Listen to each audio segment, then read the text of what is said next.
My name is Kenji Wanatabe, and my university is the entire world. I travel Japan on my trusty bicycle, learning everything I can. My mission, to become the ultimate man by mastering every job imaginable. Today's lesson, pottery. The sign promised a hands-on experience, but I was hoping for a hands-on experience with the beautiful sensei I saw through the window. Study time.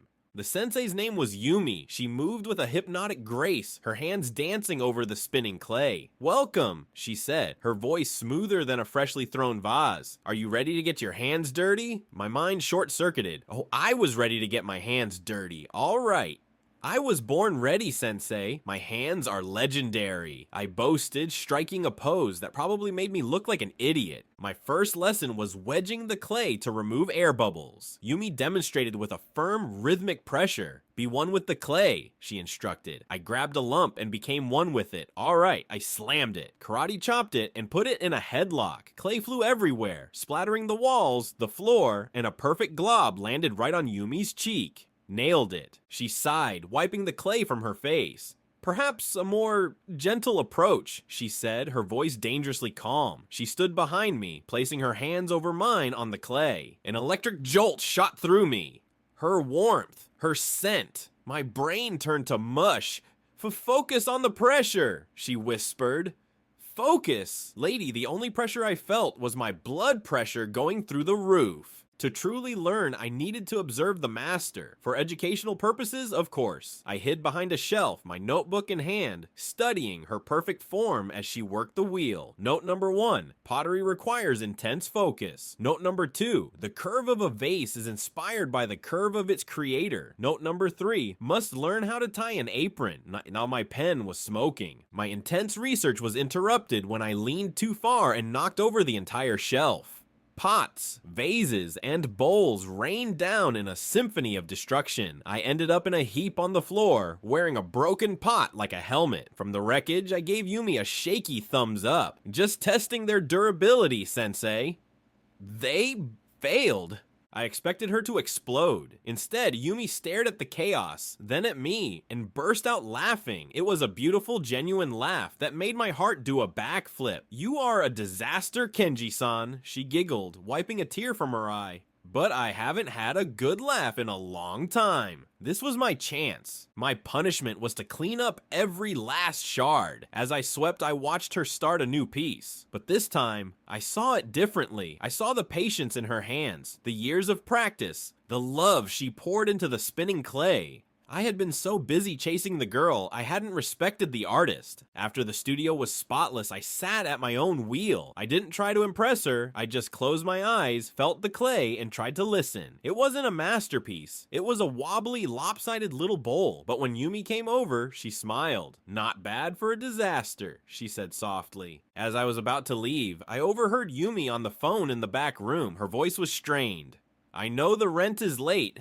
The festival is my last chance. If I don't win the prize, I'll have to close the studio." Close the studio? My heart sank. This beautiful place, her life's work, gone. I couldn't let that happen. I burst into the room. "Sensei, I will not allow it," I declared, striking a heroic pose. "I will enter the festival competition. I will be your champion. I will win for you." Yumi stared at me, her jaw on the floor. "You? But you're terrible," she stammered, a minor detail. Just then, a sleek, expensive-looking man with a smug face walked in. "Still making these rustic mud pies, Yumi?" He sneered, picking up one of her cups. "You need a real artist to save this place." He introduced himself as Ren, the undefeated champion of the festival. He then had the nerve to try and kiss Yumi's hand. That was it. This pretty boy was my rival. For Yumi's honor and for her, studio's honor, I would defeat him. I glared at him from behind a shelf, my mind racing with plans for victory. He just smirked, as if he knew I was no threat. Oh, I'd show him a threat. My training began. To increase my pottery power, I needed a more powerful wheel. I hooked up my bicycle's gear system to the potter's wheel. With a mighty pedal, I sent it spinning at 1,000 RPM. The clay didn't just fly off, it achieved escape velocity, punching a perfect hole through the roof. Technique is everything, Kenji-san. Yumi sighed, showing me a delicate glazing method. I leaned in close to observe her technique, my eyes focused on the general area. I stumbled, accidentally tipping the entire bucket of glaze all over her. She gave me a slap that I'm pretty sure I deserved, but it was worth it. To defeat the enemy, one must know the enemy. That night, I conducted a top-secret reconnaissance mission at Ren's ridiculously fancy studio. I found myself hanging upside down from a pine tree, peering through his window with my trusty binoculars. His secret? The man drank Earl Grey tea while he worked. The fiend. My spying was cut short when the branch snapped. I landed in a heap in Ren's Zen garden right as he came out to water his bonsai. He didn't even look surprised. He just sighed, picked up a hose, and watered me along with his plants. The humiliation was moist.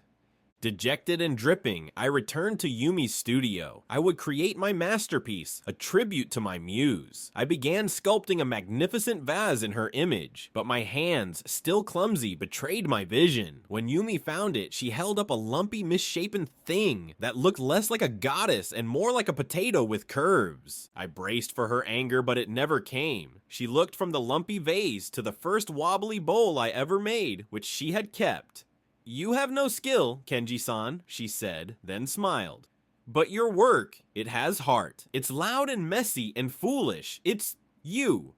That was it. We wouldn't try to be perfect. We would be us. We decided to make our festival piece together. All night we worked. Her skill and my energy. We threw clay, splashed glaze, and laughed. We weren't just making a pot, we were making a beautiful mess. The day of the festival, Ren was on stage, smug as ever, next to his entry, a technically flawless, intricately detailed porcelain dragon. It was perfect. It was also cold and had no soul. The crowd politely clapped. Then it was our turn. I carried our creation to the stage. It was a huge, wild-looking pot covered in clashing colors, fingerprints, and drips. It looked like it was alive and about to explode. The crowd gasped. Ren laughed out loud. I was sweating so much I could have filled a bucket. The head judge, a legendary old pottery master, stepped up. He glanced at Ren's perfect dragon for a second and just grunted, unimpressed. The crowd murmured. Then the master came to our pot.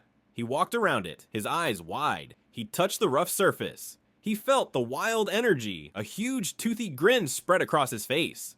"Perfection is a lie," he boomed. "Art is life. This is alive." He declared we had won the Living Spirit of the Art award. We didn't get the grand prize, but our award brought a flood of new students to the studio, all wanting to learn how to make living art. The studio was saved. Yumi gave me a kiss on the cheek that sent my brain into orbit. As I rode off on my bicycle, award gleaming, I yelled to the sky. Lesson learned. True mastery is about putting your heart into the mess. Now, onward. Study, study, study.